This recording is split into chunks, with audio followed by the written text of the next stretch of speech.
Bon matin à tous, une vidéo un peu bizarre, je fais du coq à l'âne parce que dans le fond il y a plein d'affaires ici.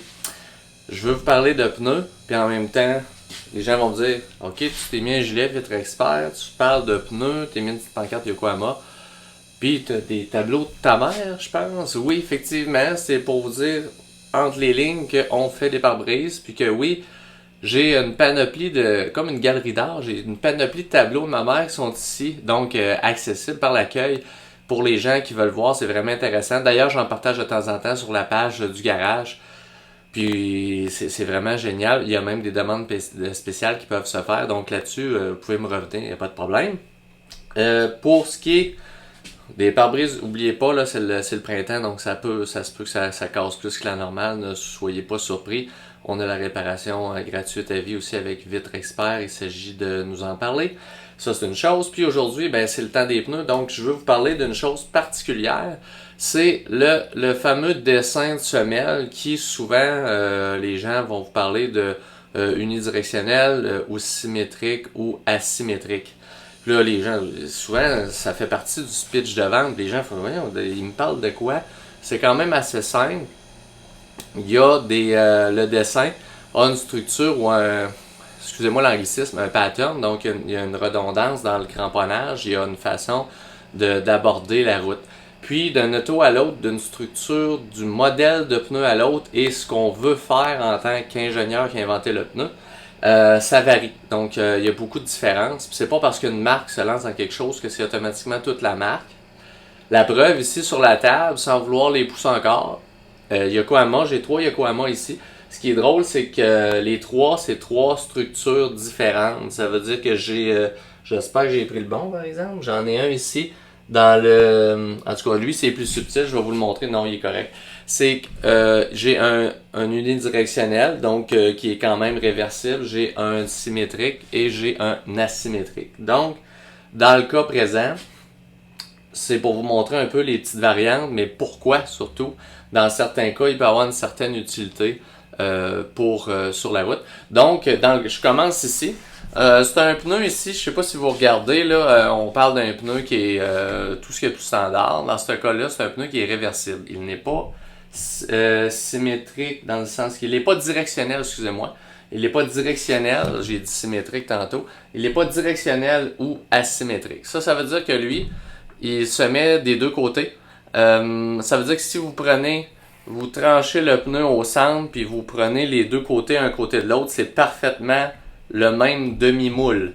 Le pneu, donc pas d'extérieur et d'intérieur. Ça veut dire qu'il peut s'intervertir de côté. Ça a un avantage sur certaines choses, je vous explique. Si vous faites un pneu de camion, vous le vendez au client, vous mettez un décor de lettrage blanc d'un côté, puis un décor flat noir de l'autre côté. Le client peut décider du décor. Finalement, il peut vraiment choisir le fini du pneu à l'extérieur une fois posé sur l'auto. Donc, il y a un avantage à ces pneus-là. Puis là, lui, on parle d'un pneu SUV, fait que oui, lui, il est noir des deux côtés, mais il y a plein d'autres possibilités que ça peut amener justement aux fabricants. Ce que ça fait aussi, c'est que ça va faciliter l'installation, puis ça va faciliter aussi les permutations que je reviens pour le directionnel. Donc, ça, c'est pour notre fameux pneu qui est plus standard régulier. Donc, ensuite, lui, on appelle ça un pneu directionnel. Je vais essayer de baisser ça. Ouais, c'est ça exactement. Si vous regardez, il y a un genre de cramponnage. La semelle, elle veut indiquer une direction. Ok? Ça, c'est un pneu directionnel. Ce que ça fait, il y a un avantage puis un désavantage, c'est que ces pneus-là vont procurer un dégagement d'eau puis une façon de sortir pas juste eau, gadou, peu importe là, ce qu'il peut avoir là, sur la chaussée. Ça peut créer un genre d'avantage au niveau performance. Sous toute réserve, ça ne veut pas dire que c'est absolument plus performant, mais pour du dégagement d'eau, on maximise des deux côtés, puis on vise une certaine stratégie, mais en même temps, ça veut pas dire qu'il est supérieur, au contraire, il y a une tonne de facteurs pour faire qu'un pneu est bon. Dans ce cas-là, c'est un pneu performance, oui, la gomme est molle, etc., il y a une adhérence accrue, mais on vise ça comme ça pour un pneu directionnel. Le désavantage de ça, c'est qu'à la pose, on doit faire attention. Ça veut dire poser des gauches pour à gauche, poser des droites sur à droite. Il y a donc une marque de chaque côté avec un sens de rotation. Ça veut dire que le mécanicien doit s'assurer que le sens de rotation soit au bon moment, à la bonne place, à l'installation, quand il sait qu'il y a deux gauches à faire pour l'auto. Même chose côté droit.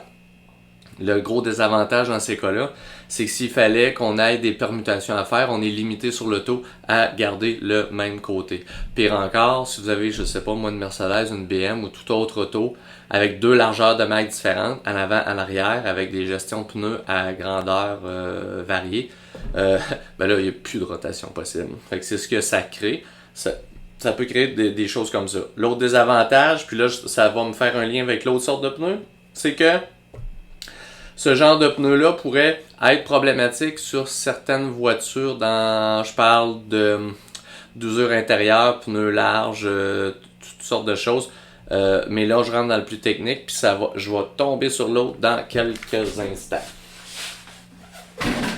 Bon, le fameux asymétrique. C'est quoi un pneu à bâtard, Christian? Il me semble que là, tu vas loin, ça a l'air. Bon, vous allez voir, c'est assez simple.